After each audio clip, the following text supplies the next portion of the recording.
tal amigos? ¿Cómo están? Buenas noches. Estamos en Sobremesa Veterinaria y el día de hoy estamos aquí en el restaurante Suspiro que nos abre sus puertas en la ciudad de Campeche para permitirnos esta entrevista. El día de hoy tenemos a un invitado muy especial. Es una persona profesional, es investigador, ahorita les vamos a platicar un poquito de él, que trabaja mucho con el medio ambiente, la biodiversidad. Él es licenciado en Biología por la Facultad de Ciencias de la UNAM desde 1998, es PhD de la Universidad de Essex en Inglaterra en 2004. Básicamente su especialidad se ha desarrollado en el campo de la ecología. Tiene un currículum impresionante, es profesor investigador titular C de tiempo completo del PROMEP. El PROMEP es un programa de mejoramiento del profesorado, estuvo en la Universidad Veracruzana del 2006 al 2008, es miembro del Sistema Nacional de Investigadores Nivel 1, fue coordinador de la orientación en Biología Ambiental de la Maestría en Ciencias PNPC, que es el Programa Nacional de Posgrados de Calidad del 2009 al 2011, profesor investigador de tiempo completo en el PROMEP, igual, ¿no? Centro de Desarrollo Sustentable y Manejo de la Vida Silvestre del CEDESU, en la Universidad Autónoma de Campeche, responsable del Laboratorio de Ecología Acuática y Monitoreo Ambiental de aquí de la Universidad de Campeche en el CEDESU, y es director del CEDESU desde el 2019 hasta el día de hoy. Además, es coordinador general de la Maestría en Ciencias Biológicas y Sustentabilidad del CEDESU del año pasado a la fecha. Ya van por la segunda generación. La verdad es que es todo un personaje. ¿Qué les platico? Bueno, vamos a dejar mejor que él nos platique un poquito de su historia. Sí, y bienvenido al doctor Demian Hinojosa. ¿Qué tal, doctor? Gracias. ¿Cómo estás? Bien, muchas gracias por la invitación. Un gusto estar acá. No, hombre, al contrario, tener personalidades como tú en el campo de la, no solo de la biología, ¿no?, sino del cuidado medioambiental, de la biodiversidad de nuestro estado, de nuestro país. La verdad es que es un privilegio poder contar con personas como tú tan dedicadas y con un conocimiento tan amplio, ¿no? Platicábamos un poquito antes de empezar el programa que parte de la importancia que nosotros queremos darle en estos temas o en estos programas es de poder aterrizar todo este conocimiento que tenemos sobre especies, sobre cuerpos de agua, en tu caso, diversidad, biodiversidad, a la gente y acercarles ese conocimiento, ¿no?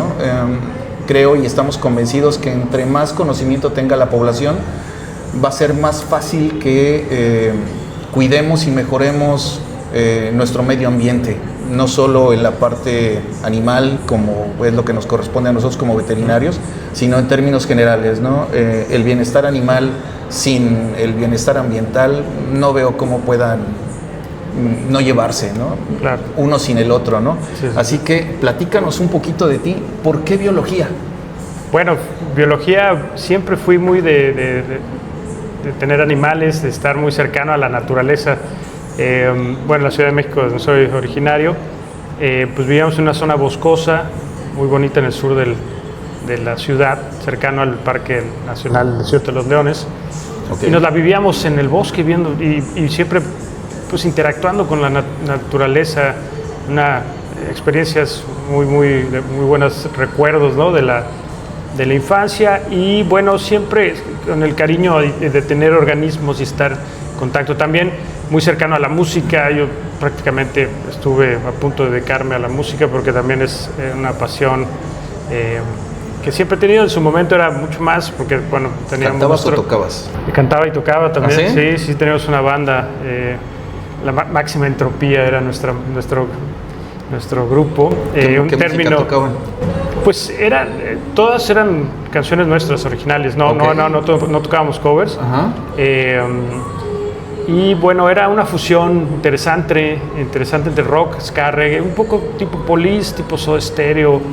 Había matices ahí que poco a poco, al principio como no los tenía muy claro, y después ya escuchando decía, mira, qué interesante. O sea, sí lo teníamos, en nuestro DNA teníamos muchas vertientes, pero bueno, eran básicamente rock y pero con muchas influencias, ¿no?, digamos, de diferentes bandas. Como que de repente relacionamos mucho la biología con el alma libre, ¿no?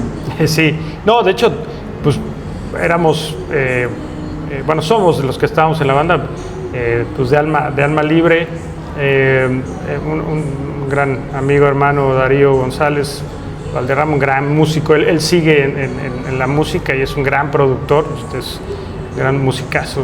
Y bueno, todos de alguna manera seguimos ahí, ¿no? Okay. Pero bueno, entonces en ese inter era entre la biología, entonces entro a la universidad, a la UNAM, a la Facultad de Ciencias en CEU, un gran espacio, ¿no? La verdad es que te vuelves loco porque es un universo, ¿no? Entonces conocí un montón de gente, nuestros maestros, el ambiente.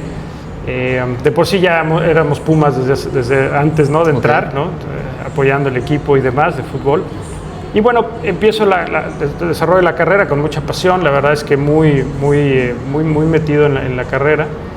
Perdón, nos platicabas antes de que empezáramos el programa, sí, de que cuando tú empezaste era como el boom, ¿no? De la ecología. Sí, justamente en los 90s es cuando empieza el boom de la ecología. ¿Eran pocos? Sí, nuestra generación, digamos que a partir de nuestra generación se dio un cambio muy importante.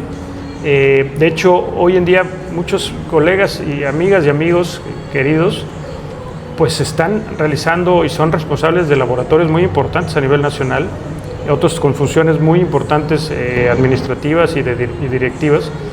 Fuimos una generación que tuvimos como una inserción importante en la historia de la ecología, ¿no? en nuestro país. Muchos son, bueno, y estuvieron o son herederos de algunos investigadores que delegaron sus laboratorios en ellos o en ellas. Y en mi caso, bueno, digamos a lo largo de la carrera, yo siempre tenía esta inquietud por el tema, pues efectivamente la ecología. No está, siempre me atrajo el tema del acuático, ¿no? ¿Por qué? Pues fíjate que el agua siempre ha sido así como un elemento que siempre me ha llamado la atención. Los ecosistemas, los ríos, las lagunas. Yo creo que también es mucho que crecimos, bueno, mi papá es de Monterrey, íbamos mucho a la Sierra Madre, allá a Potrero Redondo, a la Cola de Caballo, toda esa zona montañosa, y encontramos paisajes increíbles entre ríos, ¿no? Cañadas, lagunas, íbamos a acampar, pesca. Entonces yo creo que siempre estuvieron como implícitas en mi, aunque vivía en el DF, ¿no? Bueno, ahora Ciudad de México, sí.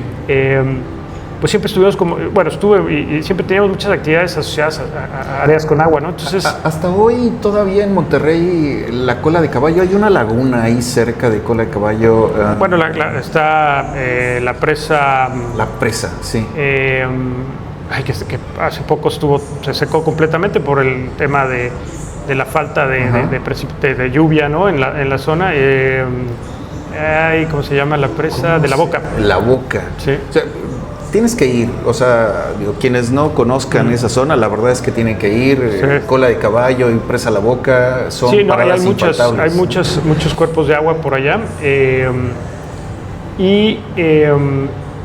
Justamente te digo, y también mi papá siempre él siempre le gustaba mucho estar viendo temas de proyectos, de investigación. Él trabajó mucho tiempo, él es el economista y trabajó mucho tiempo en la Secretaría de la SPP, Secretaría de Presupuesto y Programación, en CONACYT, evaluando proyectos para ver la viabilidad financiera. De ahí salió tu ADN investigador. Y siempre platicábamos temas de acuacultura, temas de innovación tecnológica. Sí, con él siempre teníamos pláticas muy interesantes.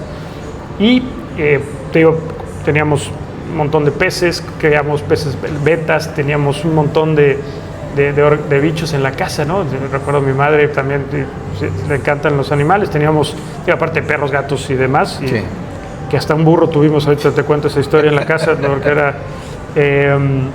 siempre tuve mucho acercamiento con los organismos, entonces con los bichos y el medio ambiente, ¿no? Siempre he disfrutado mucho los espacios y zonas donde vas y que realmente tienen un atractivo natural, ¿no? Y que son, pues México así es, México donde voltees tenemos ecosistemas, diversidad de ecosistemas, culturales, socioculturales, es muy rico México. Y en temas de biodiversidad, pues somos uno de los países, de los 10 países megadiversos, ¿no? Entonces siempre ha habido esa responsabilidad digamos, del país de conservar y mantener esa diversidad, ¿no?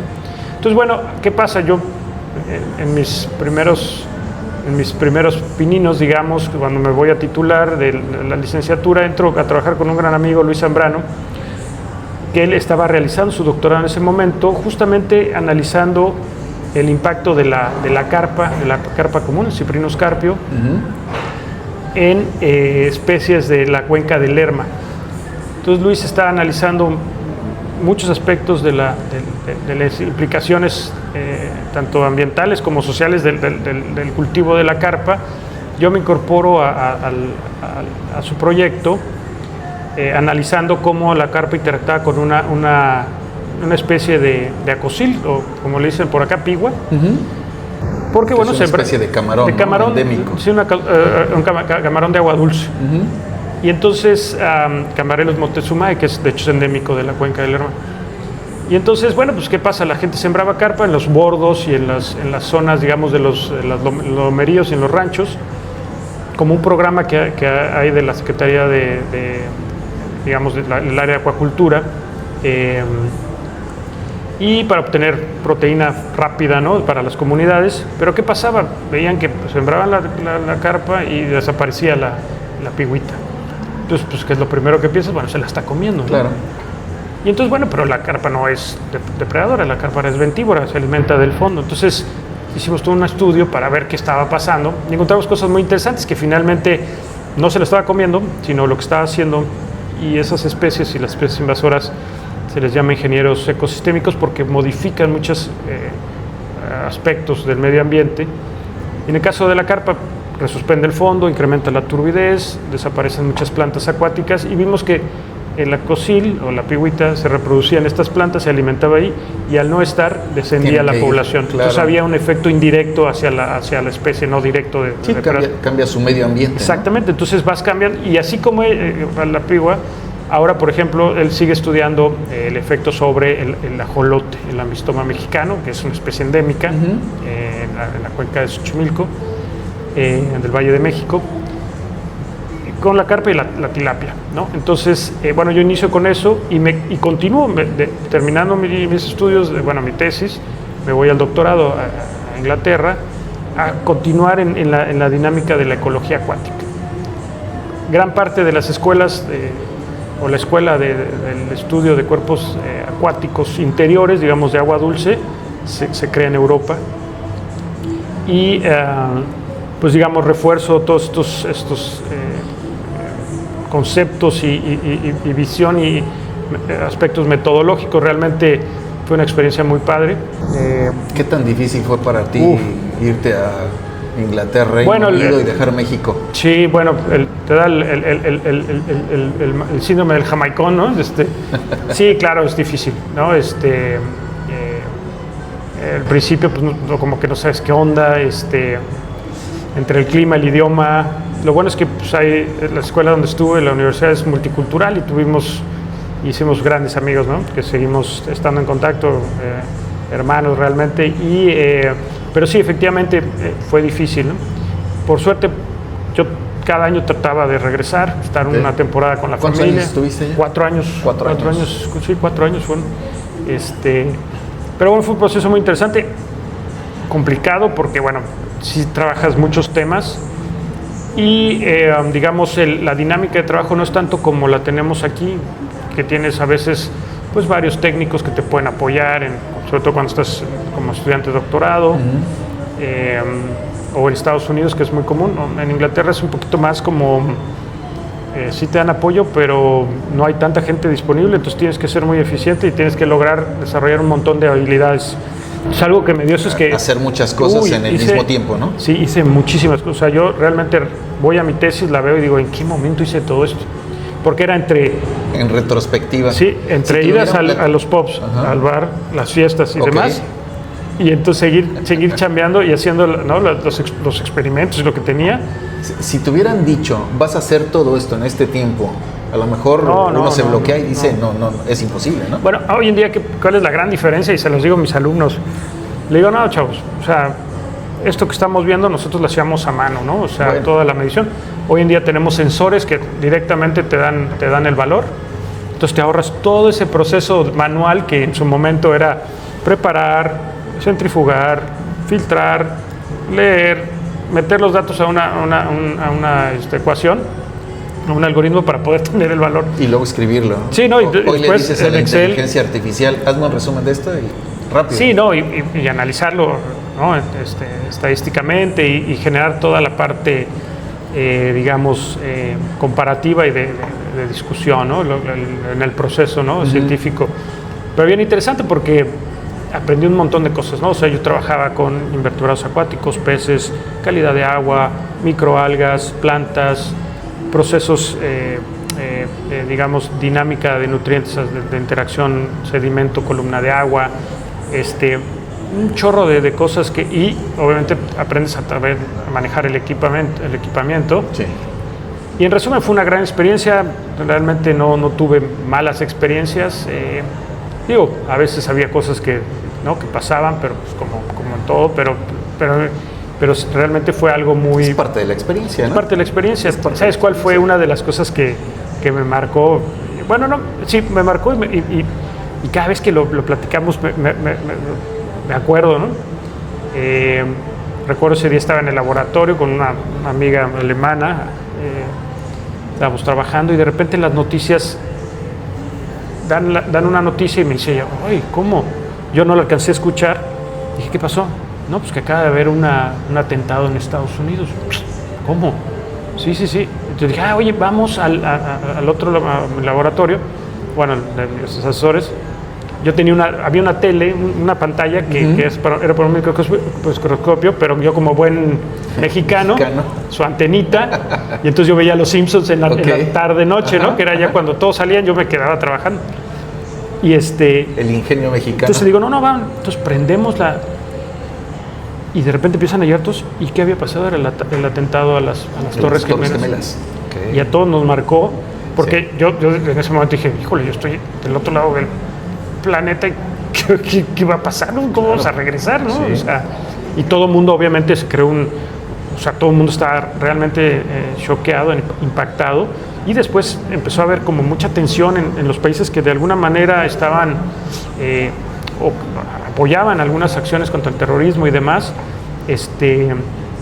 Y pues en Londres, por ejemplo, pues te decían en el metro, oye, no te acerques porque puede haber problemas aquí. Bueno, Londres también fue ha habido varios atentados, sí. Durante una época de tiempo. Sí. Digo, no en ese periodo, pero sí después hubo.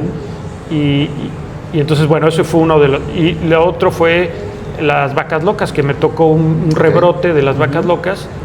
Y justamente en las zonas, yo trabajaba en zonas de pantanos, digamos, zonas de pastoreo. Y bueno, había vacas, entonces pues estuve 6 meses sin poder ir a campo,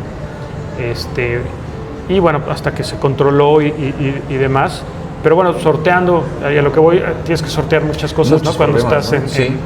Pero bueno, fuera de eso, muy grandes experiencias, ¿no? Entonces, terminar el doctorado, yo me iba a ir a un postdoc a Florida, a Miami. No se pudo concretar a la mera hora por temas de presupuesto y de guerras que tenían los Estados Unidos. Entonces regreso y me incorporo a la Veracruzana. Pero espérame, antes de que llegues a Veracruz, dijiste que nos ibas a platicar del burro. ¿Qué pasó con el burro? El Cirilo. Bueno, Cirilo. Sí, es que así lo bautizamos, dentro de las actividades, la casa en México está entre dos pueblos. Todavía siguen siendo pueblos, San Bartolomé Yalco y Santa Rosa, Xochiac. Antes de llegar al desierto de los Leones. Exacto, entonces... Es una subida impresionante. Sí, vas curvas, vas trepándote para llegar a las quesadillas, ¿no? Y al convento. Bueno, nuestro jardinero, Goyo, siempre la casa tiene un terreno muy grande atrás. Y bueno, pues crecía el pasto, ¿no? Ya sabes. Y entonces, bueno, pues no había forma así de cortarlo, porque era un montón de espacio. Entonces... ¿qué hacía Goyo? Pues llevaba borregos, ¿no? Entonces de repente había 5 o 6 borregos ahí forrajeando.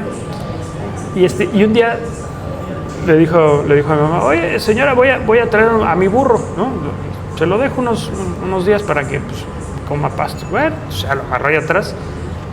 Pero el buen Goyo, pues, o sea, se le olvidó, o ya más bien dijo, ahí te lo dejo. Pues pasaron meses y seguía ahí el burro, ¿no? Entonces, pues yo decía, bueno, pobre burro, no puede nada más vivir de pasto y agua. Entonces, bueno, le empecé a comprar, pues, forraje y granos y demás, porque yo además un tiempo crié gallos de pelea. Okay. También hay con un amigo veterinario que, de hecho, el Alex, que él tenía caballos, cuartos de milla y gallos. Y me dijo, oye, como veía que me gustaban los bichos, oye, ¿por qué no te dedicas a criarlos? Porque es un buen negocio, venderlos, digo, no a pelearlos, ¿no? Claro. Pues va, entonces bueno, entonces ya yo sabía dónde estaban las forrajerías, ya sabía bien, entonces al Cirilo, pues el Cirilo ya le chiflaba al Cirilo, bueno, lo bautizamos. ¿De la universidad todavía? Sí, sí, ya está, no, un poquito antes en la ¿qué sería? Bachillerato, ya para salir a la universidad, era cuando estábamos ya estabas bien definido. En el rock and roll andábamos, ir, ¿no? Sí, es que estábamos con la música, la banda, entonces hacíamos fogatadas ahí atrás. Okay. Se dejaba venir la banda, estábamos ahí cotorreando, echando los traguitos, y el Cirilo pues, se nos pegaba, ¿no? Okay. Y pues, ¿qué hacíamos? Pues le servíamos también su traguito al Cirilo, entonces se tomaba 2-3 cubitas y luego ya se iba a dormir. Okay. Y ahí iba el Cirilo, entonces te digo que le hablaba y ya me respondía, ya era el buen Cirilo, ¿no? Ya parte de la fauna ahí de la casa. Pero un día se enredó con la cuerda, se tironeó una de las patas traseras, okay. Estuvo acostado mucho tiempo y se enfermó. Le dio neumonía, no sé qué. Sí. Yo lo tapaba, pero pues ya ves, el clima de México llueve mucho, es frío. Y además esos animalitos normalmente tienen que estar de pie, porque si están acostados. Entonces yo le dije a Goyo, oye, el burro está mal, o sea, sería bueno que te lo llevas porque se va a morir. Y bueno, dicho y hecho, el Cirilo sí chupó faros. ¿Cuánto tiempo lo tuviste? Yo creo que como año y medio. No, un montón, te digo, el Cirilo ya era mascota. Llegó a pasto una semana y un par de semanas. Sí, o sea, te lo dejo ahí un ratito y estuvo años. Entonces, bueno, ¿cuál fue el tema? Hacer el hoyo para enterrar al Cirilo. Su mecha. Porque la casa estaba llena de bichos enterrados, pero teníamos, digo, muchísimos animalitos, ¿no? De mascotas. Entonces, bueno, ya entre mi hermano, mis primos, que vivíamos son 2 casas que vivían juntas, lo enterramos. Y bueno, fue la historia del Cirilo, pero el Cirilo ya era famoso, pues todo el mundo que llegaba a la casa se preguntaba por el Cirilo y se tomaban fotos. No es una mascota. Y era buena común, onda, ¿no? Sí, no, pues un burro. Y te digo que y era bien tranquilo, y se metía ahí entre nosotros, y ahí estaba feliz. Entonces todo el mundo lo acariciaba y se echaba sus ¿cómo se llama? Cuando rebuznaba así, chistosísimo. Porque le gritaba Cirilo y empezaba. Entonces ya era mascota el Cirilo. Pero bueno, pues ya ahí.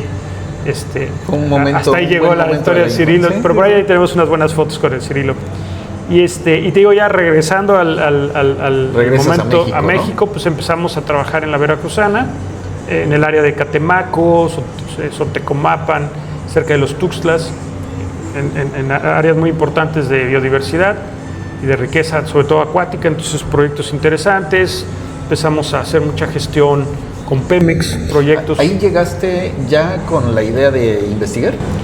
Sí, o sea, digo, como el postdoc no se logró, entré un poco desfasado de los tiempos que yo traía, entonces estuve visitando buenos amigos, colegas que me decían, sí, pero pues estamos las convocatorias son un poco más adelante, te falta el postdoc, mira, estás el postdoc aquí, entonces se empezaron a abrir, sobre todo, obviamente fui a la UNAM, ¿no? Pero bueno, entré un poco a destiempo y en la Veracruzana tuve la oportunidad de incorporarme. Y sí, como investigador, y empecé a desarrollar mi línea, ¿no? Que esa era la, digamos, pues con la inercia que traía del doctorado. En ese inter conozco a la que hoy es mi esposa, Caro, entonces ella estaba en México, entonces yo iba de Veracruz a México y estaba en el inter porque mis suegros son originarios campechanos, pero ellos vivieron toda su vida en México. Pero uno de mis cuñados puso el desorden y se vino para acá, entonces empezaron todos a venirse para acá y nosotros fuimos los últimos, pero estábamos entre que si era Veracruz o no, o Jalapa o el puerto. Total que no se pudo acomodar mi plaza ahí como tal, pero bueno, la verdad es que hicimos cosas muy interesantes. Digo, con Pemex tuvimos mucha gestión en temas de derrames para evaluar, ¿no? Impactos y ser parte de los grupos de respuesta, ¿no? Sí. Y bueno, entonces decidimos ya, yo empiezo a hacer mi gestión en la UAC. Se tardó un año más o menos. En ese inter nos casamos en México, luego oficialmente en el 2007 ya nos venimos para acá. 2007. 2007, sí, septiembre del 2007. Digo, yo llegué y les dije, ojo, porque me estoy casando, entonces llego, así me saco la foto aquí y me voy de luna de miel, así que por ahí nos vemos por ahí de octubre, ¿no? Okay. Entonces, no, todo bien, la verdad es que sin problema. ¿Te recibió bien Campeche? Sí, no, la verdad es que buenos amigos, gran lugar, ¿no? Con mucha biodiversidad y agua. Mucha biodiversidad, te gusta, ¿no? mucha paz, no, un gran lugar. El pueblo quieto, como le decimos de cariño, ¿no? Que bueno, obviamente vienes con una inercia de las ciudades, claro. pero bueno, tiene su encanto y cada vez... Yo llegué, cuando yo llegué, pero a Mérida, porque yo llegué a Mérida, bueno. La verdad es que yo me sentía muy revolucionado para el lugar. Sí, yo igual. Querías correr y ya después de un par de semanas, de un par de meses, te vuelves más tranquilo, te das cuenta que es un bienestar para la vida, ¿no? Pues puedes hacer un montón de cosas. Sí. De hecho, yo llegué y puse una pyme, empecé a hacer temas de impacto ambiental, actualmente sigo con ella, vemos diferentes proyectos, tengo líneas de productos, ventas de diferentes, referente al agua, temas sépticos, ¿no? Entonces, es tierra de oportunidades, ¿no? Es ir buscando esos nichos. Siempre cuando llegas a un lugar así, por lo menos cuando llegamos a Mérida, yo veía también eso, o sea, una oportunidad de crecimiento enorme. Claro. Con gente muy noble, lugares muy ricos, que están ávidos de buenos servicios, buenos productos y buena atención, ¿no? Entonces yo creo que es parte de lo que luego nosotros podemos traer también y aportar. Sí, porque... Bueno, Mérida ahorita es ya una urbe, ¿no? Enorme. ¿En qué año llegaste a Mérida? Yo ya tengo 21 años en Mérida. Ah, bueno, no, te tocó todavía... Cuando yo llegué todavía no llegábamos ni al 1 millón de habitantes. Sí, no, todavía estábamos, ¿qué será? Como a los 3 años de que yo llegué, fue cuando se dio la noticia y fue un boom. Sí, una locura. De decir, llegamos al 1 millón de habitantes. No, ya es una locura. No, ahorita ya le está pegando casi a los 2. No, yo creo que ya rebasamos. No. Sí, y ¿sabes qué? Curiosamente varios colegas, amigos, ya están viviendo ahí. Sí. Digo, ¿en qué momento? Pero bueno, sí, no, nosotros cuando llegamos, íbamos mucho, ¿no? Bueno, vamos, no tanto ya, pero vamos seguido. Y bueno, ahora mis hijas, pues obviamente les gusta mucho y pues... ¿Ellos nacieron aquí en Campeche? No, nacieron justamente en Yucatán. ¿En Yucatán? Sí, en Mérida. En Mérida. Sí, porque el ginecólogo de mi esposa estaba allá, que él es campechano, por cierto, un gran doctor Méndez Lanz, una eminencia, una eminencia.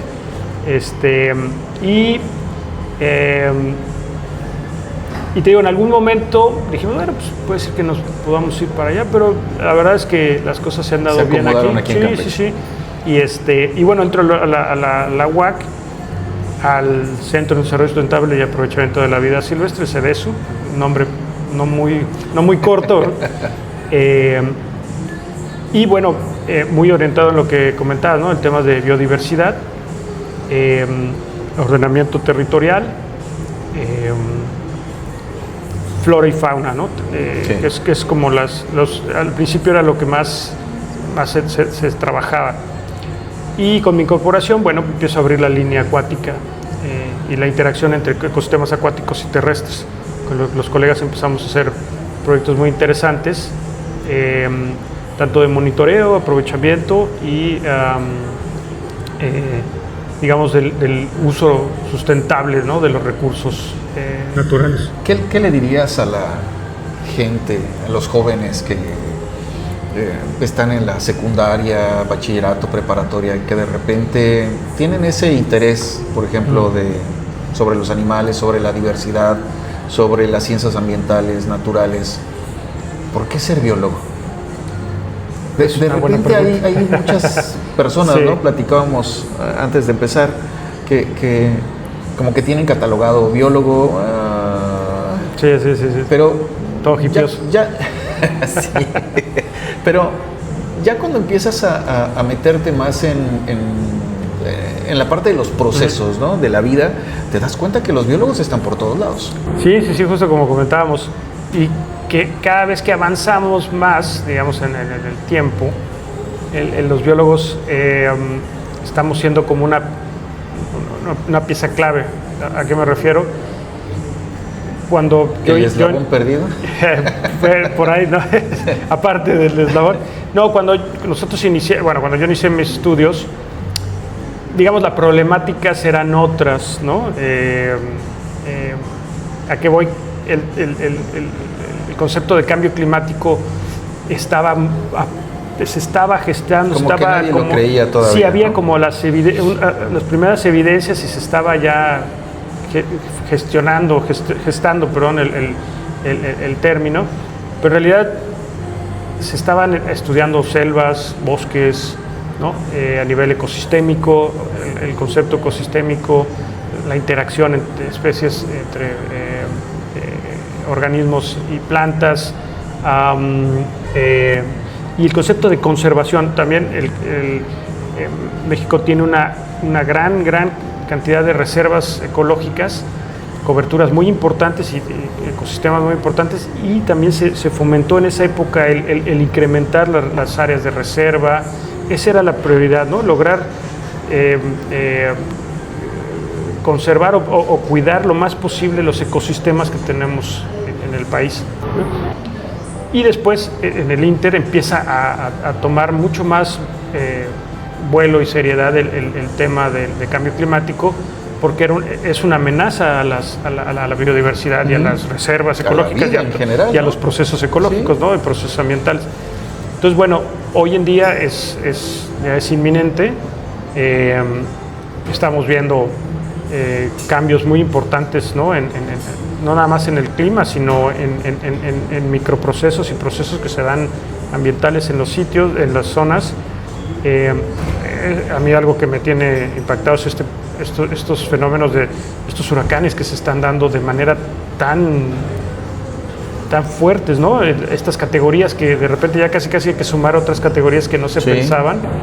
O que se forman de cuando menos de la te los nada. esperas, sí, en un como lugar el que acabamos que no de tener, te esperas, que se ¿no? formó en el Golfo. En el Golfo hace mucho tiempo tenía que no se formaba un huracán así? Y de esa categoría. De esa categoría, que la verdad cuando lo vimos dijimos, tan híjole. corto tiempo. Exactamente. Todos estábamos rezando porque se siguiera de largo. Claro, iba derechito a Mérida y por suerte se desvió.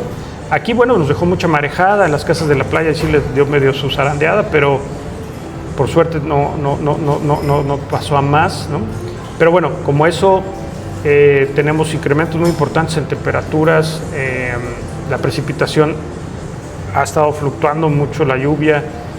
Fíjate que una vez esta es una muy buena anécdota una vez que estábamos en campo, en una laguna muy grande que hay acá en el sur del estado, la laguna Silvitup, un gran humedal. Fui a tomar unas muestras y pues, le pregunté a una señora, ¿cómo va la lluvia? ¿Ha estado lloviendo? Me dice, uy, joven, mire, sí ha llovido, pero ya no llueve como antes. Digo, a ver, ¿cómo está eso, señora? ¿Cómo? Dice, sí, mire, antes llovía una gota grande, uno veía y mojaba el agua. Ahora llueven muy chiquitas, entonces llueve, pero ya no moja igual, ya no cae la misma cantidad de agua. Dije, mira, qué buena observación.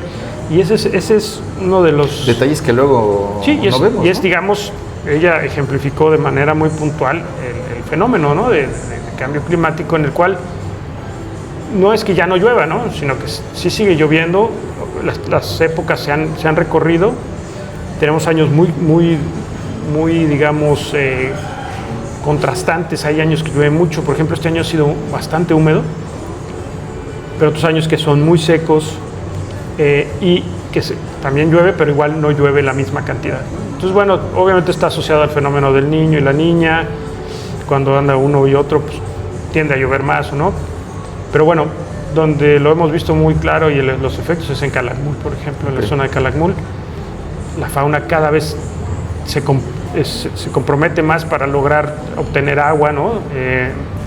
Porque, bueno, estas aguadas famosas o las pozas que se generan, pues tienen muy poca recarga, entonces está habiendo un problema fuerte, ¿no? Entonces, bueno, actualmente los biólogos pues creo que tienen mucho más tarea que lo que teníamos los que, digamos, egresamos hace, no sé, ya 20 años o más, ya no lo voy a decir porque ya me estoy poniendo la soga al cuello, pero digamos la problemática, te digo, se han ido incrementando, han cambiado. Entonces, realmente es de pensarse, bueno, el futuro que le vamos a dejar a nuestros hijos, pero sobre todo, pues cómo digamos, los biólogos, los ingenieros ambientales, todos los que estén relacionados con aspectos de cuidado del medio ambiente, pues van a tener tienen un montón de trabajo, ¿no? Ahora, es importante que los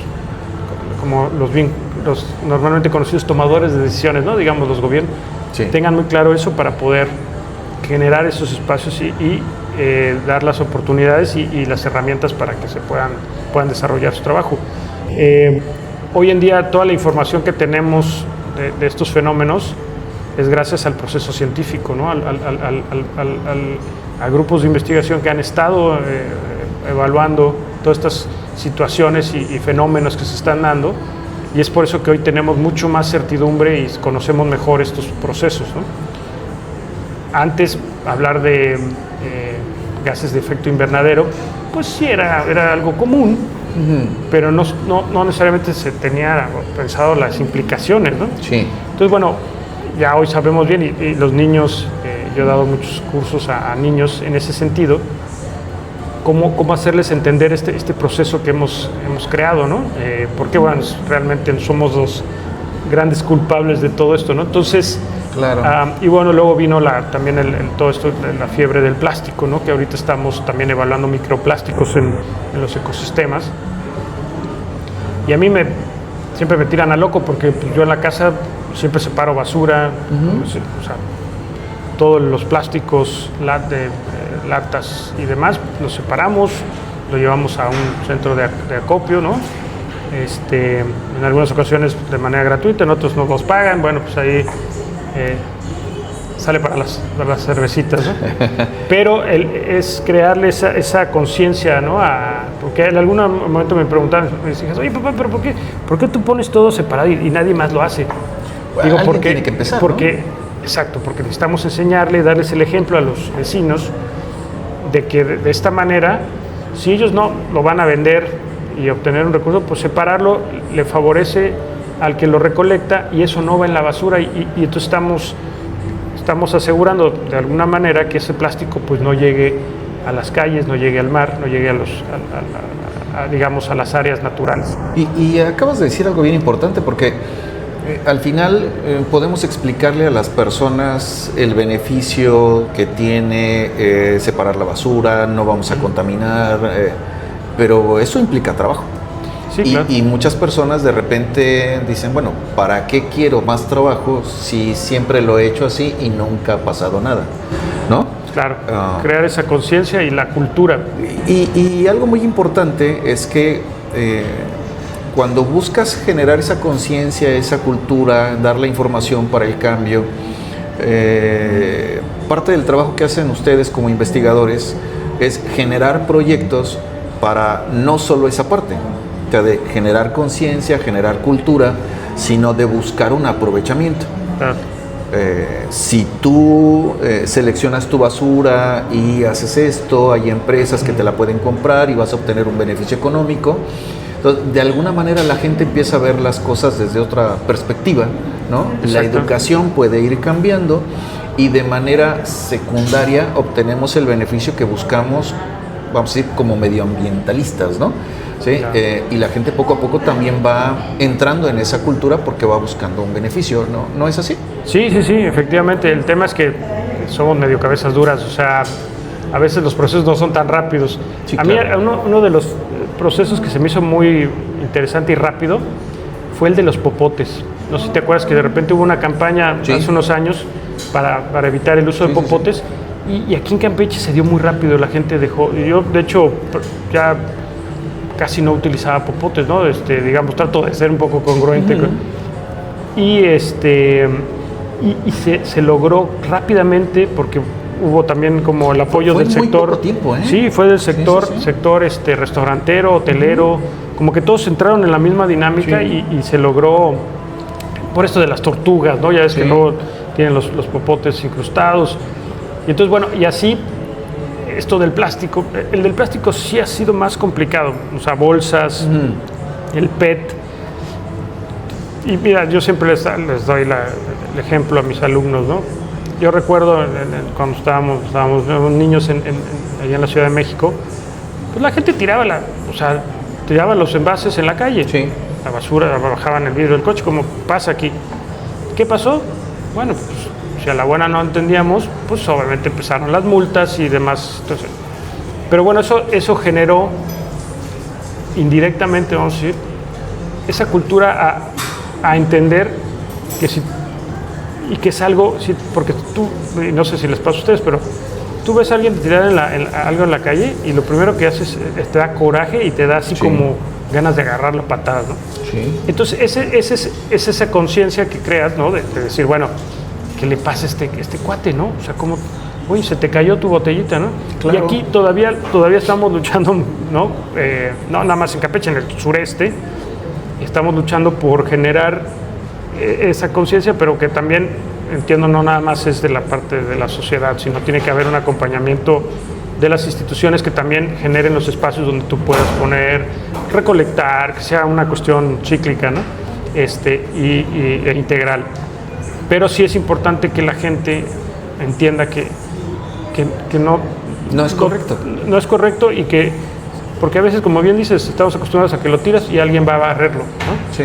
Pero ¿qué pasa? Vienen las lluvias, la primera lluvia, unas cuantas lluvias, y tienen 2 metros de agua, ¿no? En la casa, porque las coladeras La se tapan. misma basura que tú tiraste fue y obstruyó esa coladera que Exacto. ya no fluye Entonces, el agua. en zonas como Campeche, Yucatán, ¿no? En Quintana Roo, que tenemos esta estacionalidad tan marcada, sí, la mitad del año no llueve, pero la otra mitad vas a estar inundado, entonces Sí.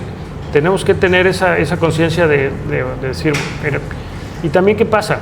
Si uno recicla, o sea, separa la basura, pero el camión no lo hace, el camión de recolecta, Claro. entonces... Cada quien tiene que hacer su Claro, parte, ¿no? entonces, digo, obviamente eso poco a poco irá entrando, pero es necesario para que las dos partes tengan, digamos, cada quien haga su parte, ¿no? Entonces, nosotros, por ejemplo, en la universidad pues, tenemos todo un sistema de recolección, ¿no? Y de reciclaje, no nada más de PET y demás, sino de muchos, digamos, residuos que se generan, tanto de la parte académica, de investigación, en oficinas, y la idea es dar el ejemplo de cómo se debe hacer, ¿no? El manejo. Entonces, y esa es parte de digamos, de nuestra, es parte de las tareas que tenemos, ¿no? Generar en los alumnos esos cambios de mentalidad, esas escuelas o conciencias que vayan a su vez, que crezcan con ellas y además la repliquen, ¿no? Entonces, y bueno, y también en los más chiquitos, ¿no? Eso es también algo importante.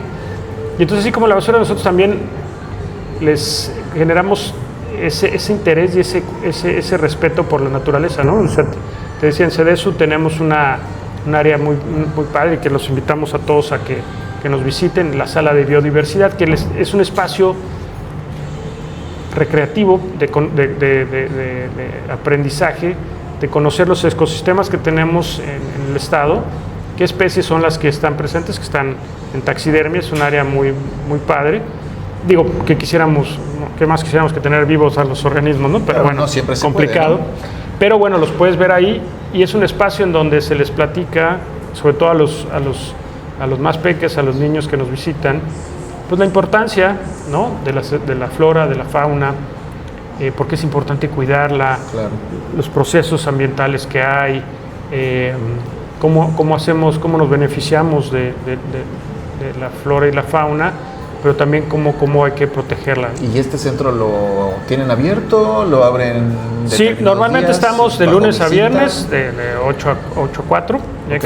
porque en el edificio aquí es donde está la sala. Ese es, digamos, el horario. El edificio B tiene otro horario un poco más amplio porque tiene un acceso independiente. Pero si quieren visitarnos, pueden contactarnos en la dirección del CEDESU. O sea, yo puedo llegar, no sé, por ejemplo, el lunes 9 de la mañana y ¿paso? No. Sí, lo ideal es que nos avisen que van a ir, ¿no? Pueden encontrar la información en la página del centro. La vamos a poner por aquí y les vamos a hacer llegar la información para que puedan visitarlo. Sí, si quieren, nos ponemos el número de contacto. Entonces, hoy soy de la escuela tal o vivo acá y me gustaría, ¿no? Visitar la sala. Nada más que nos digan cuántas personas son, nos ponemos en contacto, vemos qué día. Tenemos una cuota de recuperación, que ese recurso se utiliza, que es algo que estamos implementando desde hace poquito, porque ese recurso se usa para mantener, digamos, el área, ¿no? Y te digo, es algo que acabamos de implementar y que pues es para poder ayudar a y tener todos los materiales que se requieren, ¿no? Y poder mantener en la mejor... Tenerlo cuesta, exacto, como ¿no? un ingreso, sí, claro. Un ingreso propio del centro que se invierte en esas actividades. Que esté bien, que esté... Claro, porque... en buen estado de uso. Claro, ¿no? porque es una labor importante, se requieren materiales. Te digo, el que hace todo este trabajo es el doctor Oscar Retana, que él, junto con sus alumnos, hacen todo esta preparación de los organismos, o sea, desde congelar el organismo, hervirlo o cortarlo, lo que tengan que hacer para poder separar la piel, si van a dejar el esqueleto, si van a utilizar las pieles o es el organismo completo, si viene dañado, porque nos donan muchísimos organismos atropellados, confiscados. Profepa nos contacta seguido para podernos brindar ciertos organismos. Las mismas comunidades rurales que en su momento, cuando ellos tienen algún organismo, nos hacen saber. Entonces, todos esos organismos no los desechamos, sino digamos, tratamos de utilizarlos para este proceso educativo, ¿no? Pero es todo un proceso, ¿no? Entonces, así tenemos las colecciones científicas. Pues es una labor muy importante esa parte, ¿no? Sí, porque es el acercamiento a la sociedad. Claro. Una cosa es que lo platiques y otra cosa es que puedas y verlo, ¿no? Claro. Verlo, palparlo realmente, saber qué es lo que tienes o qué es lo que tenemos en el lugar y cómo cuidarlo, ¿no? Sí, y que a veces pues, te platican de cierto organismo, ¿no? Entonces lo ves en los videos, lo ves en fotos, pero pues nunca lo has tocado. Y bueno, algunos de ellos están porque hay una parte lúdica en la sala de biodiversidad, en unos cajones en la parte baja, donde abren los niños y ven diferentes organismos y esos, porque los otros están en exhibición, pero esos sí los pueden tocar. Si se le rompe algo no pasa nada, lo reemplazamos. Pero que sienta la textura de los lagartos, de la piel del lagarto, de los peces, ¿no? Las esponjas de mar, porque tenemos el recorrido empieza en el mar y va subiendo hacia el bosque, la selva alta, ¿no? Entonces cada ecosistema tiene sus organismos. Tendremos que ir a visitarlo. Claro que sí, definitivamente. Cuando gusten, con todo gusto los recibimos. Sacar unas imágenes y proyectárselas a la gente que hemos lo tenido... conozca. Es súper importante y pocos lugares como esos, ¿no? A lo mejor en ciudades más grandes, Ciudad de México, en algunos otros lugares es más fácil que lo veas, pero... no aquí, exacto. ¿Cuántos años pueden pasar que eso está aquí en la ciudad de Campeche y a lo mejor ni siquiera sabíamos que tenemos algo tan bonito? Sí, de hecho pasa, cerca, ¿no? Sí, la idea también es vincularlo con la Secretaría de Turismo, con el MUBI, que es el Museo de la Vida, que es de la universidad, para poder llevar grupos que nos visiten. Lo único es que, bueno, nosotros estamos por el aeropuerto, un poquito más adelante del aeropuerto, digamos, para las distancias locales ya es lejos. Pero bueno, vale la pena hacer el esfuerzo. Estableciendo un recorrido. Ahorita va a pasar el tren ligero enfrente de nuestros. De hecho, hay una estación, campus de investigación. Entonces, le va a facilitar al turista y al local poder hacer bajarse enfrente del campus 6, ¿no? que es donde estamos los tres centros, CEDESU, el Instituto Pomex y el CICOR, que ellos trabajan más aspectos de materiales, de degradación o erosión de materiales, y Epomex, bueno, toda la parte marina, ¿no? Entonces, pero somos, digamos, los tres centros y es el campus de investigación donde se realizan una parte importante del quehacer de investigación en la universidad. Perdón. Pues definitivamente vamos a invitar a la gente a que venga y pase a este centro educativo, a aprender, a conocer y involucrarse un poco más con las especies con todo y gusto. del medio ambiente, ¿no? Sí. Ahora, platícame, en la parte de la investigación, en la parte del trabajo que ustedes hacen, ¿cómo podemos hacerle llegar a la gente la importancia del medio ambiente y el cuidado que deben de tener con el medio ambiente y con el bienestar animal? Pues mira, son varias formas. Bueno, la primera, digamos, entre colegas sería, bueno, pues, las publicaciones científicas, ¿no? Que es como compartimos los hallazgos y comparamos la información que se está generando en temas similares, o describimos por primera vez algunas cosas. Por ejemplo, te platicaba del proyecto del pez diablo, ¿no? El año pasado empezamos este proyecto y ya describimos el primer registro en la cuenca de Candelaria y hemos estado trabajando ya desde entonces por allá. Esa es la primera. La segunda, bueno, este tipo de actividades, ¿no? La divulgación es bien importante. Antes había divulgación, pero no tenía, digamos, la facilidad para hacerse como ahora. ¿Sí? ¿En qué sentido? De que ahora hay diferentes, tanto medios tecnológicos como medios de difusión, plataformas, hay muchísimas más plataformas. Entonces, por ejemplo, nosotros tenemos videos y nos han hecho entrevistas desde TV UNAM, Canal 11, tenemos algunas en YouTube, ¿no? Digamos, plataformas y con congresos y actividades de manera virtual. La pandemia nos dejó algo bueno, digamos, que dentro de eso, sí, el poder establecer este tipo de actividades a distancia, que antes pues podían sonar así medio como no muy atractivas, ¿no? Sí, no, porque eran muy impersonales, sí. Y no, mejor nos vemos y hacemos el congreso. Claro. Nosotros tuvimos durante la pandemia un congreso muy importante del CODESU, ¿no? Organizado por nosotros, con cerca de 400 participantes, era una locura, de un montón de países. Y entonces esas herramientas las estamos aplicando. ¿Qué hacemos también nosotros? Muchas, digamos, actividades como ferias ambientales, okay. O, por ejemplo, acabamos de tener hace poco el Crocofest, que es de un área que trabaja cocodrilos y, bueno, reptiles, anfibios y reptiles, pero sobre todo se enfocan en los cocodrilos. Están teniendo muchas actividades y realizaron junto con un grupo nacional e internacional este evento, en el cual la idea era pues acercar a la gente en diferentes ámbitos, ¿no? Pláticas, degustación de carne de cocodrilo preparada de diferente manera, las diferentes granjas que hay en Campeche, es decir, un foro, hacer foros que permitan que y era abierto a todo el público. Okay. Entonces tuvimos desde los más pequeños hasta los más grandes. ¿Cuánta gente tuvieron? Pues fue un día completo, deben haber sido alrededor de 100, 120 gentes, si no es que un poquito más. Y te hubiera sido más, pero como fue Campus 6, a algunos se les complica el hecho lejos, ¿no? de la distancia, ¿no? Sí. Que es ¿A ustedes no les pasa como a nosotros? Por ejemplo, nosotros en veterinaria, bueno, yo fue algo que vi, por lo menos en mi percepción, ¿no? Buscas información sobre veterinaria y sí hay mucha información científica, mucha información dirigida hacia los médicos. Sí. Pero la información que se dirige hacia el público en general es escasa. Sí. Es escasa y la información que hay no siempre tiene buenas fuentes, ¿no? Claro. O sea, no siempre es correcta. Sí. Decimos nosotros, está en fido.com, ¿no? O sea, claro. No tiene cierta validez o es información errónea.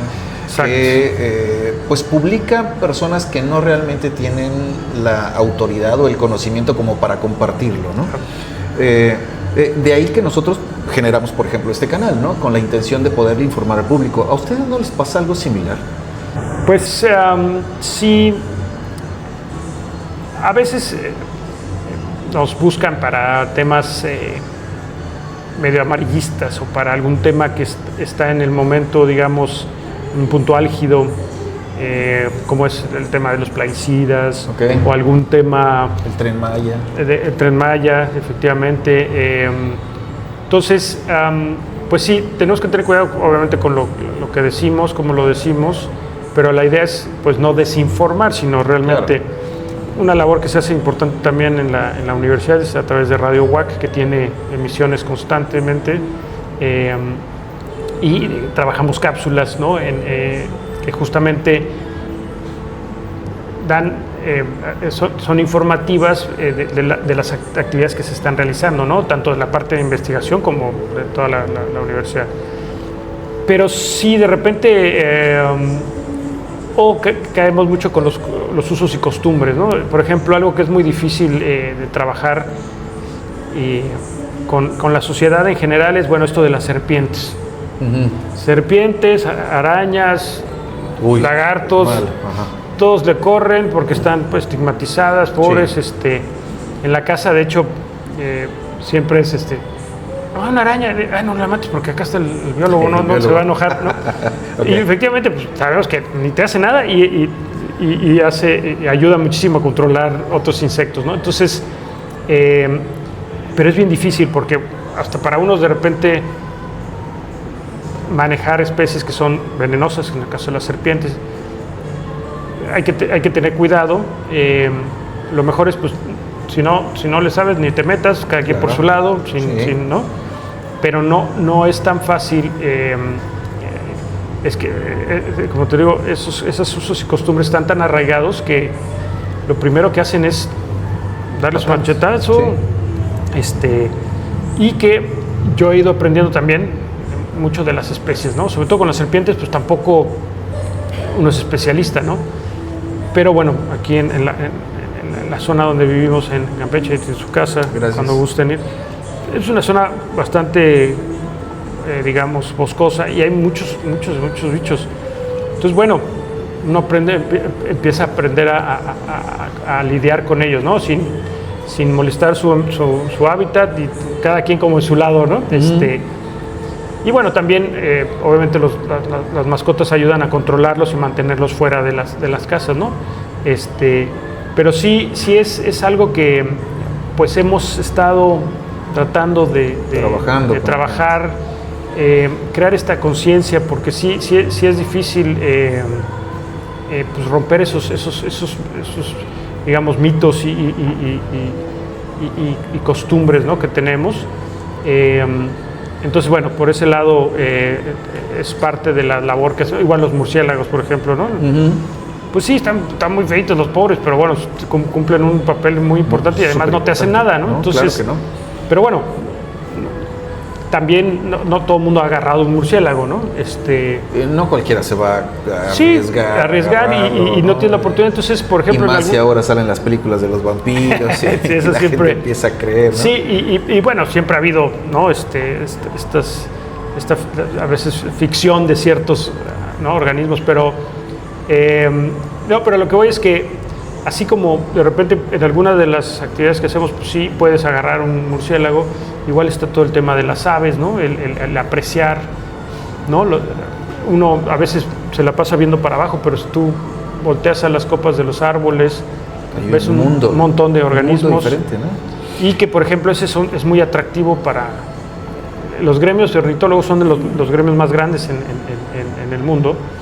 Y cuando deciden ir a un sitio es así como marabunta, ¿no? Son un montón que llegan a una zona queriendo ver organismos y pues necesita quien los lleve, ¿no? Entonces, lo que me preguntabas de los biólogos, otra parte de los biólogos que yo vi desde el principio era la factibilidad para poder hacer o negocios o impactar o generar servicios de alguna manera, ¿no? Pues es que por el perfil, digamos, que tenemos. Ya hay turismo. Ándale. ¿No? O sea, ahora el ecoturismo médico. Claro. El turismo médico, por ejemplo, claro. ¿no? Hay médicos, dentistas, Claro. cirujanos que fomentan el turismo médico. Claro. Ya hay veterinarios que fomentan el turismo veterinario, ¿no? servicios, buenos servicios de excelente calidad, obviamente a precios más económicos que los que hay en su país, perdón. Claro. Entonces, en este caso, los biólogos pueden realizar ese tipo de turismo también, ¿no? Turismo ecológico. Turismo ecológico, ecoturismo, turismo de naturaleza. Hay como, cada uno tiene como su definición. De hecho, nosotros hemos apoyado varios proyectos o desarrollos para fomentar o, digamos, orientar las inquietudes de las comunidades locales o rurales,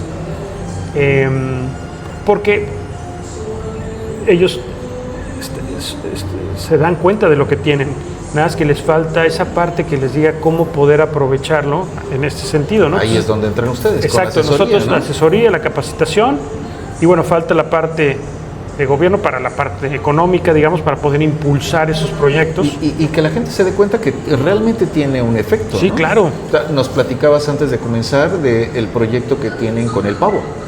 Sí, las unidades de manejo ambiental son muy exitosas. Tanto hay de cacería como de avistamiento de organismos o de algún aprovechamiento distinto. Y los beneficios que adquieres, ¿no? Porque claro. Nos platicabas en esa UMA, ¿no? Viene el turismo, genera una derrama económica importante porque viene a cazar dentro del aprovechamiento de el pavo, pero además, como están dentro de un área protegida que solamente van a cazar eso, entonces el efecto secundario nos platicabas cuál era. Sí, la conservación digamos, de las demás especies que están alrededor del pavo, y sobre todo las especies que normalmente se cazan, ¿no? Como los felinos, el tapir, y las diferentes, el locofaisán, otras, y muchas otras, los yaguarundis, ¿no? Entonces, eso mismo genera un efecto de paraguas. De ¿no? protección. De protección, exactamente. Entonces, es un esquema muy interesante que está funcionando muy bien, particularmente la UMA que te comentaba de Cano Cruz. Es un buen ejemplo. Es un gran ejemplo que a nivel nacional se ha presentado por el manejo tan eficaz que tienen a través de Aurelio, que él es el encargado de la UMA, el socio, que es un personaje que le gusta mucho la cacería y entiende de cacería, y entonces han hecho una buena mancuerna.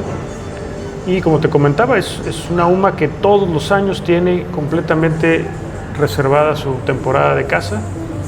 Es muy corta, pero lo reservan con un año de anticipación y genera muy buenos resultados económicos. La comunidad ha logrado beneficiarse también de esto. Entonces es un esquema integral que es un gana-gana, ¿no? Así que no siempre el cuidado del medio ambiente es un problema. No, de hecho, genera. Si lo sabemos hacer, genera. Que es ahí donde entran ustedes. Sí, mira, y como es la suma, está la pesca deportiva, que Campeche siempre se ha dado, a mi parecer, en baja medida del potencial que tiene. Sí.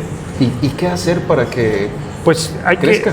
Pues sí, ahí es también los turoperadores o los que dan el servicio, pues tener la capacidad, que a veces no es tan fácil por los recursos, ¿no? Es decir, requieres pues tener el apoyo para poder adquirir embarcaciones, publicidad, ir a ferias, promocionarte, y lograr establecer esa dinámica en la cual puedas tener el flujo de turistas, porque eso es también importante. Si recibes 3 al año, pues no. Definitivamente. Entonces tiene que ser, y mira, desde la misma conectividad de cómo llegar a Campeche, que no sea tan complicado llegar a Campeche, porque digo, tú estás en Mérida, pues el aeropuerto de Mérida tiene un montón de conectividad, pero aquí solo volamos a la Ciudad de México, entonces sí. Es complicado. O sea, ahora con el Tren Maya pues va a haber un poco más de opciones para desplazarse. Entonces, bueno, en ese sentido, que tengan dónde llegar, hoteles. Y llega mucha gente a Mérida, ¿no? Llega mucha gente a Mérida, de Mérida a Campeche. Sí, pues claro, vienen. Sí, tenemos. Claro, de hecho, nosotros mismos a veces lo hacemos. Invitar ahí a los empresarios. Hay mucho empresario. Allá también lo hacen mucho, que la tiene pesca. Embarcaciones, tiene pesca. al final que sepan que esto es un nicho que puede desarrollarse, que puede explotarse. Claro. Entonces, bueno, hay que invitarlos que vengan y que también generen ese proceso y ese desarrollo, ¿no? Sí. Al final están ustedes aquí que tienen el conocimiento, la experiencia como para asesorar también esta parte, ¿no? Sí, en la parte, por ejemplo, otra actividad que también es muy retadora y te comentaba, no se ha logrado establecer es el aviturismo, ¿no? La observación de aves, le llaman cacería fotográfica, ¿no? Okay. O la fotografía de naturaleza, que tenemos muy buenos fotógrafos. Nos caracterizamos por buenos fotógrafos en la península. En la península, yo tengo varios amigos, un buen colega, Gustavo Costa, que él también es naturalizado campechano, es argentino, muy buen fotógrafo, y hemos hecho varias cosas juntos, tanto documental, ¿no?, como otros proyectos. Y justamente esto del aviturismo es algo que pues, está ahí todo el tiempo, y tenemos especies residentes y especies migratorias, ¿no? Entonces, y hay diferentes cuerpos de agua, tanto ecosistemas costeros como interiores. Entonces tenemos un montón de especies que van y vienen, y que de repente pues uno puede andar por ahí y lo ve y pues como que no pasa nada, ¿no? Pero digamos, en el contexto de los ornitólogos y que es una especie rara o muy particular, pues contratan los servicios para poder ir a ver a esa ave en el lugar donde está. Fíjate que hace algunos años nosotros viajamos, personalmente salimos, ¿no? Viajamos a algunos lugares de la península, y de repente me ha tocado platicar con extranjeros que visitan la península, visitan nuestro país, y platicando con ellos pues siempre les preguntas, ¿qué te atrajo? ¿Vienes de vacaciones? Y te dicen, sí, o sea, sí, vengo de vacaciones, claro, pero vienen a ver aves, vienen a ver la arqueología, y te das cuenta cómo te empiezan a platicar, y a veces conocen más de la historia y de lo que hay en el lugar, claro, que uno mismo. Sí, el turismo cultural, no tanto sí, el turismo spring breakero, ¿no? Como el que sería ¿no? Sí. Sí, y que ese es el que llega a Campeche. Y es el que pocos aprovechamos, sí, no le damos el provecho que realmente requiere, ¿no? Normalmente es gente que viene por su propio fin, sabe lo que hay y contrata a alguna persona en particular para que lo esté llevando, pero pues nada más, ¿no? Ahí, como bien dices, es un nicho muy importante que no estamos considerando, y aquí la cuestión es cómo atraer a las personas para que entiendan ese proceso, ese beneficio que pueden adquirir, y que como efecto secundario, como en el ejemplo de la UMA, se cuiden las demás especies, ¿no? Que es un beneficio en teoría secundario, pero que pues es el más importante. Sí, y fíjate que hay otro problema asociado que es, por ejemplo, en estos recorridos que hacemos, ¿no? Pues los diferentes ecosistemas, de repente ves que en el lugar donde está la especie, que es esta ave que es muy rara, tienes un basurero que está a un lado, o está lleno de basura, porque ya sea la comunidad o la comunidad de al lado va y lo tira ahí, y es cuando le dices, volteas con el lancha y le dices, oye hermano, ¿qué está pasando? O sea, aquí es donde traes a los turistas a ver a esta ave. Sí. No, es que no somos nosotros, somos los de la otra comunidad. Y le digo, pero ¿qué necesidad de venirla a tirar al río? O sea, de todo caso que abran un sitio para poder depositar la basura. Entonces, la basura, aunque no parezca, es otra gran problemática que tenemos. Hablábamos del plástico, ¿no? Pero en general la producción de basura. Y no es la gente, bueno, es la gente, digamos, de que ya harta de no tener dónde tirar, pues lo tiene en cualquier lugar, porque faltan también rellenos sanitarios, falta infraestructura para poder manejarla. Y entonces, muchos de los impactos que se están dando es justamente por eso, por no tener esas áreas de acopio, ¿no? Tanto en la costa como, ¿no?, en mar adentro, entonces, tierra adentro, perdón. Y entonces, de repente tenemos el tesoro, estamos viendo, allí está el pajarito mentado. Sí. Pero ¿cómo vas a traer a alguien si está hecho un mugrero, no? Entonces, Pero ¿qué pasa? Los locales, obviamente, pues ellos viven y se levantan viendo todos los días al bichito. Y dice, bueno, pues ahí está, ahí sigue, ¿no? Y pues hacen sus cosas y pues, realmente no tienen, no relacionan esa cuestión de, oye, pero si vamos a traer, porque no necesariamente llega el turista ahí, ¿no? Pero si uno le dice, oye, a ver, amigo, y si te traemos a la gente a ver aquí, te vamos a pagar todo el servicio, pero no puede estar esto así. Entonces, crear esa conciencia, ¿no? De, bueno, le vas a sacar un provecho, pero necesitamos que lo tengas bien. Entonces, también creo que esa es otra parte importante, ¿no? El que los lugareños se beneficien de alguna manera. Es como esto que platicábamos, ¿no? De la cacería. Si están cazando los jaguares y les dan 3 pesos por jaguar, pues si tú vuelves al jaguar un trofeo que cuesta miles de dólares, pues obviamente la visión de todo va a cambiar. Claro. Es decir, al que mate un jaguar sin nuestro consentimiento, pues lo vamos a colgar de ya saben dónde, ¿no? Entonces, lo mismo es con este tema de, a ver, si nosotros estamos dando estas visitas guiadas a la gente que nos lo pide, necesitamos que esté bien, ¿no? Pero mantener hay muchos ejemplos de eso, ¿no? Sí, ¿no? No sé, por ejemplo, se me ocurre ahorita los cenotes. O sea, ¿cuántos cenotes han habido ahí donde hoy la población entera vive ya aprovecha de los cenotes? Claro. Un lugar más limpio, más cómodo. Sí. Si te venden, te cobran la entrada, te cobran el viaje, te venden la comida, el transporte, la diversión alrededor.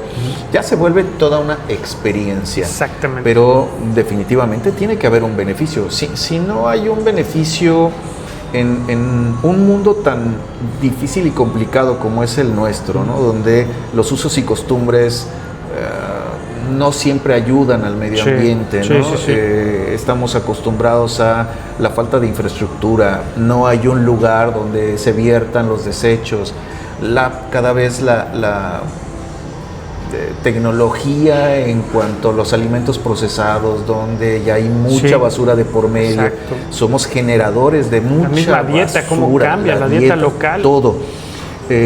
Nos hace falta la estructura. Todos esos son contras para el beneficio del bienestar medioambiental y del bienestar animal, ¿no? Entonces, sí o sí tenemos que darle a la sociedad un mecanismo de interés, que en este caso pues es el económico, donde obtengan un beneficio y ellos mismos cuiden. A mí me ha tocado ir, te digo, en este caso, donde pues bueno, no matas a nadie, al contrario, se cuida el lugar, ¿sí? Donde ellos mismos se molestan con el vecino porque hizo algo, que está tirando basura. Ellos mismos ya se cuidan porque saben que si está sucio, que si está la basura, si no está el servicio, pues la gente deja de ir. Claro, ya empiezan a ver el beneficio directo. Empiezan a ver el beneficio económico, empiezan a tener el sustento de sus casas sin necesidad de salir.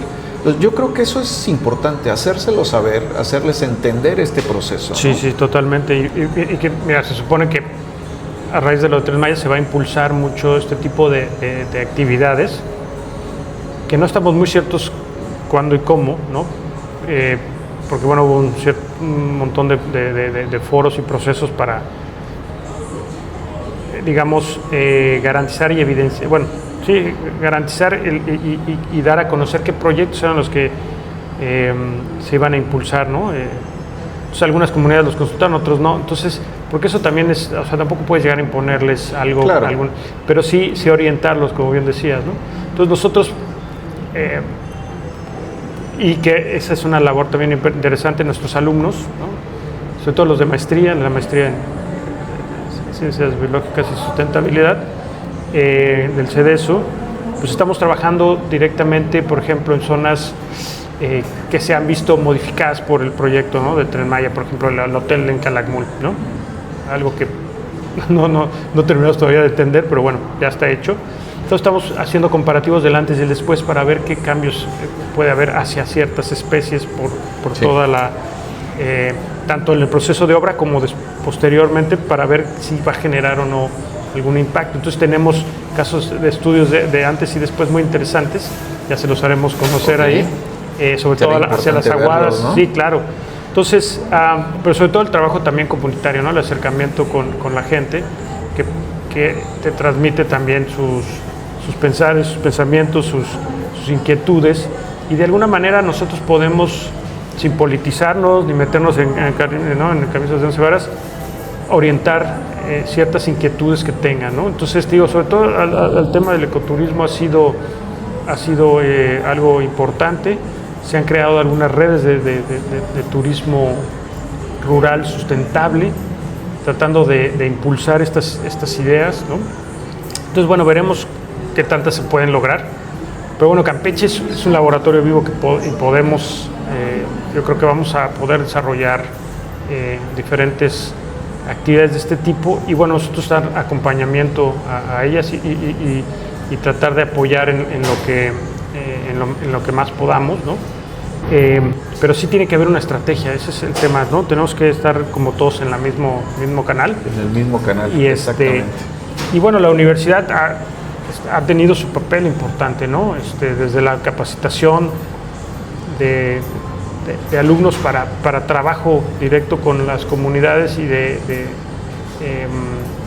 digamos, acompañar en estos procesos, así como sede de varios foros que tuvimos, ¿no? Donde pues, se reunieron los diferentes sectores para poder, junto con los municipios y ejidos, para poder empezar a generar este diálogo, ¿no? Y ver cómo se podían beneficiar, ¿no? del proyecto. Y yo se los he dicho a mis colegas, ¿no? Le digo, tenemos que luego, a partir del proyecto, pues, ir monitoreando el éxito real del proyecto, ¿no? O sea, se habló mucho. Que se quede en papel, ¿no? Sí, que se habló mucho de que iba a ser un motor económico muy importante. Bueno, hay que medir qué tanto es cierto eso, ¿no? Porque hay zonas las que hemos estado, que no queda claro cómo va a beneficiarse. Pues sí, porque sí tienen una terminal en su comunidad, pero no hay este proyecto, esta estrategia para realmente ofrecerle algo al turista, ¿no? Entonces, ¿Y crees tú que las personas que digo, sabemos que el Tren Maya polariza, ¿no? Sí, claro. Sí, Por decirlo de manera elegante, sí, ¿no? Sí, claro. Polariza mucho, hay quienes están a favor y quienes están en contra, pero yo creo que ese es otro tema. Ahora, lo importante pues es que ya está. Sí. Y al estar ahí, aunque todavía no sea muy claro, ¿qué les dirías tú a esas personas que hoy nos ven o que en algún momento puedan vernos? Y ya está ahí el Tren Maya. Ya está el Tren Maya, ya hay algunas estadísticas, gente que ya lo está usando, ya está viniendo. Claro. A lo mejor no hay el proyecto, pero... No, hay que utilizarlo, hay que aprovecharlo. ¿Será importante esperar al proyecto? ¿Que alguien nos lo traiga? ¿O que nosotros mismos veamos y voltemos alrededor lo que hay? ¿Y qué es lo que podemos aprovechar como persona primero, como comunidad después, como población o como estado, ¿no? Para aprovechar eso que ya hay y volverlo productivo? Sí, no, de hecho hay muchas comunidades y poblados que ya per se ellos ya tenían o un producto o una actividad desarrollada, entonces bueno, se engancharon y digamos eso se va a potenciar, ¿no? El tema es en algunas zonas donde no necesariamente tenían estas este tipo de actividades o que tienen otras actividades, pues, se dedican más al agro o algún otro tipo de temas forestales, ¿no? Algo que no necesariamente tiene que... Pero no, definitivamente el mensaje es pues hay que utilizarlo, hay que fomentar el viajar interiormente en el estado, en los estados, ¿no? En la península.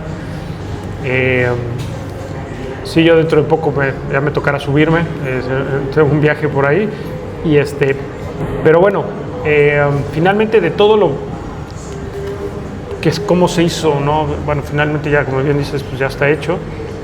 Hemos hablado muchísimo yo tengo una materia por ahí de impacto ambiental, ¿no? Que es un tema importante. Me imagino que ha de ser muy relevante, ¿no? ¿no?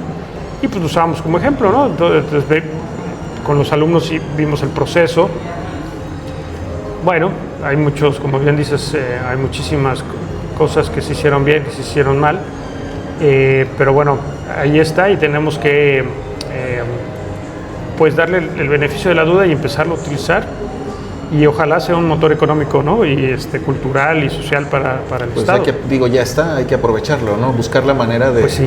de que La verdad genere es el que- provecho para el que fue realizado. Pues ¿no? sí.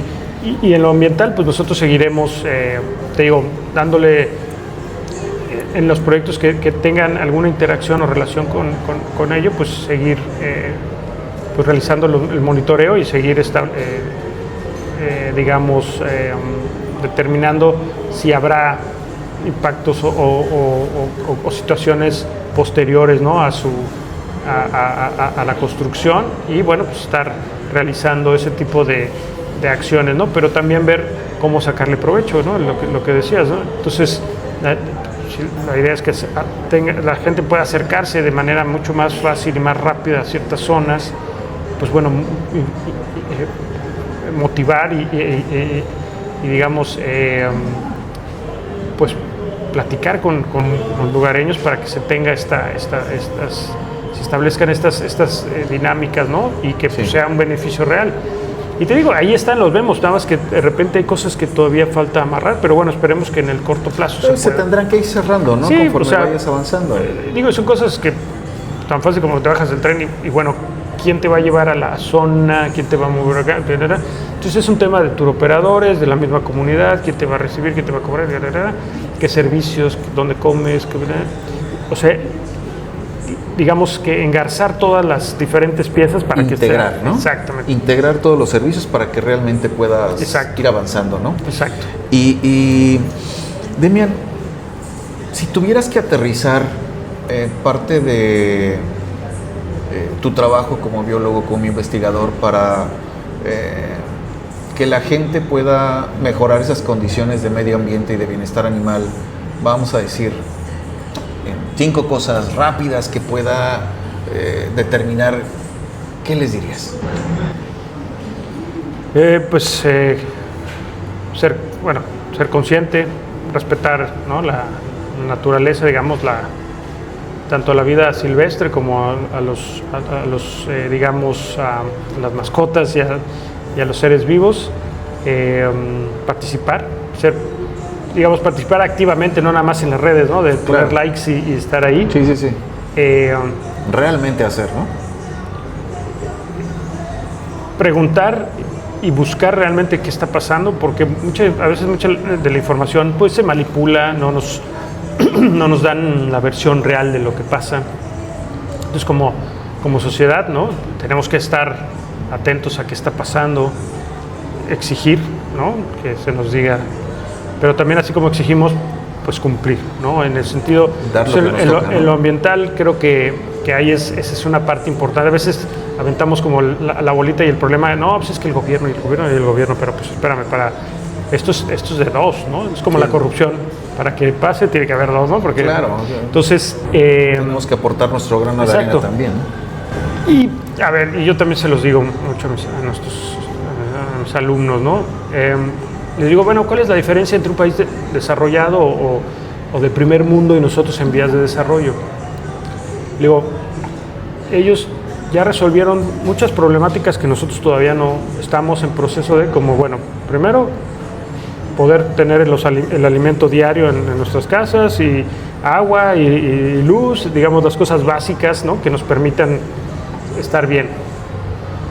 Ellos ya lo resolvieron hace mucho, y entonces están ya en otro nivel de preocupación, que es, por ejemplo, cómo están nuestros ríos, cómo están nuestros organismos, cómo están las especies, cómo están los bosques, y tienen además los recursos para poder invertir en eso. Entonces nosotros tenemos algo de los recursos, entonces tenemos que hacer mucho más eficiente eso, pero digamos el nivel de problemáticas es diferente. Entonces nosotros todavía estamos resolviendo muchas cosas que los países desarrollados ya pudieron resolver o controlaron, y entonces nosotros tenemos como una carrera contra el tiempo, ¿no? Sí. Porque lo mismo que está pasando allá puede estar pasando, y desafortunadamente en países megadiversos los mismos impactos pueden generar mucho más problemas por la complejidad ambiental que tenemos, ¿no?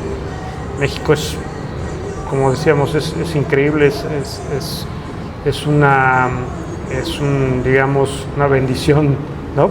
En el sentido de la cantidad de organismos que tenemos en un espacio pequeño comparado con Australia, por ejemplo, sí, claro. ¿no? Los mismos Estados Unidos. Y entonces entonces tenemos una gran cantidad de ecosistemas, una gran cantidad de flora y fauna, y que en distancias muy cortas podemos tener muchísimos ecosistemas. Entonces los impactos que se van generando también se magnifican, ¿no? Entonces, igual las costas, ¿no? Tenemos una diversidad marina impresionante. Y entonces, pues sí tenemos una responsabilidad bien importante, ¿no? Que eso es también algo que hay que tener presente. Entonces, como biólogos, pues bueno, trabajamos en pro de ello, pero como sociedad también tenemos que trabajar, ¿no?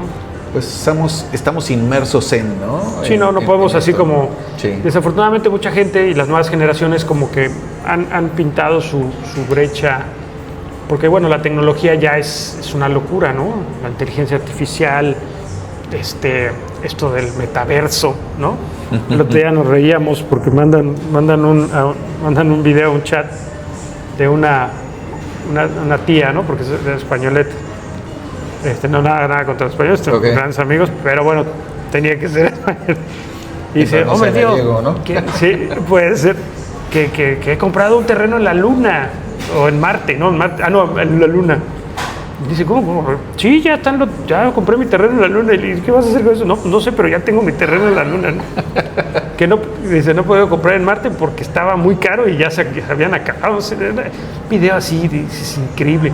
Pero bueno, a ese nivel ya las nuevas generaciones pues andan en otro rollo, ¿no? Entonces... Se compran estrellas, ¿no? Entonces, y sí la tecnología en ese sentido, pues como que a veces nos aleja de la realidad, ¿no? Entonces, pues todo, desde nuestra casa, desde nuestra familia, pues siempre hay que mantenerlos con los pies en la tierra.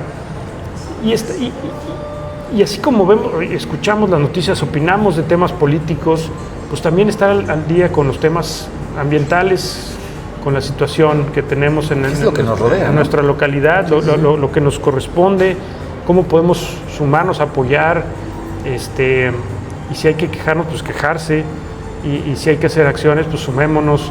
Estar como pendientes de nuestro entorno, ¿no? No nada más que si tenemos o no luz y que si tenemos ya aire acondicionado porque está haciendo mucho calor, sino realmente lograr ahorrar energía, hacer el manejo de nuestros residuos, el manejo del agua, que es algo bien importante. Una tradición muy padre que se tenía tanto en Campeche y Yucatán era recolectar agua de lluvia. Uh-huh. Tratamos de impulsar un proyecto de ese tipo para que se regresara a esas prácticas. A los famosos aljibes. Ajá, y que es una práctica muy, muy noble. Nos permitiría hacer un manejo mucho mejor del agua, ¿no? Es un agua de muy buena calidad. Y yo se los comento siempre a mis alumnos. Digo, miren, en la Ciudad de México, si en su momento, que hace años cuando empezamos desde la carrera, me acuerdo que participábamos en foros donde se proponía que utilizáramos agua de lluvia, que colectáramos agua de lluvia para evitar la erosión de la cuenca, de los mantos freáticos. ¿Cuántos años? Y apenas por ahí están empezando a hacer algunas cosas. Sí, después de tanto daño que ya generó, ¿no? Ya, como decimos, ¿no? Ya ahogado el niño, pues ahora sí, hay que tapar el pozo y empezar a inventar. Entonces, siempre, y en lo ambiental siempre hay que anticiparse, no llegar a esos extremos. Desafortunadamente hay muchos temas antes, ¿no? Y siempre lo ambiental se deja de lado. Sí, como que no es tan importante, ¿no? Pues sí, y obviamente, digo nada más en México, ¿no? Pero en general, claro.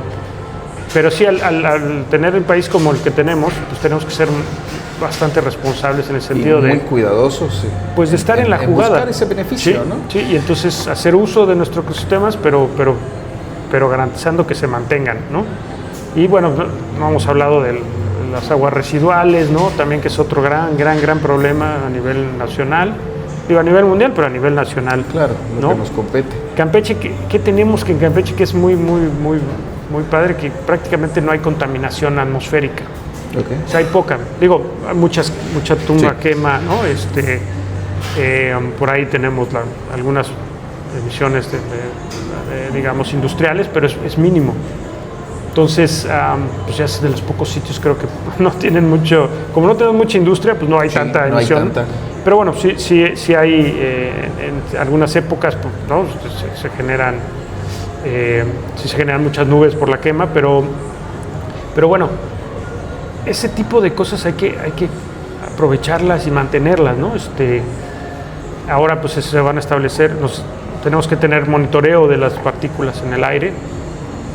Por ahí tenemos un equipo que esperemos que la universidad en algún momento la pueda poner a trabajar. Es una donación de una planta de calidad de aire, sí. Pero bueno, es un equipo muy costoso, entonces no se ha podido poner a trabajar. Funcionar. Pero la idea es que podamos empezar a generar información en pues ese esperemos sentido, que ¿no? cuando empiece a trabajar nos compartas la información y los resultados para ver. A lo mejor pensamos que estamos en un lugar muy menos contaminado. Hay colegas que trabajan, no ser tan así, ¿no? Sí, trabajan en monitoreo de partículas, las PM, y pero digamos en mucho menor medida, ¿no? Pero conforme va creciendo la población y ¿no? las actividades, pues se van generando. Entonces te digo, todos esos componentes ambientales tenemos que tenerlos presentes, ¿no? Suelo, agua, aire. Sí, claro. ¿No? Y la parte digamos, de flora y fauna, que es, digamos, los componentes en el impacto ambiental que tienes que evaluar. Y el componente del ser humano. Y el socioeconómico, ¿no?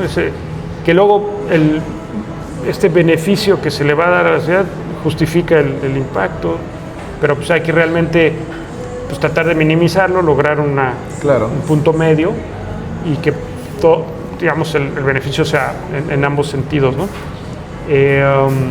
Y te digo, y así como otras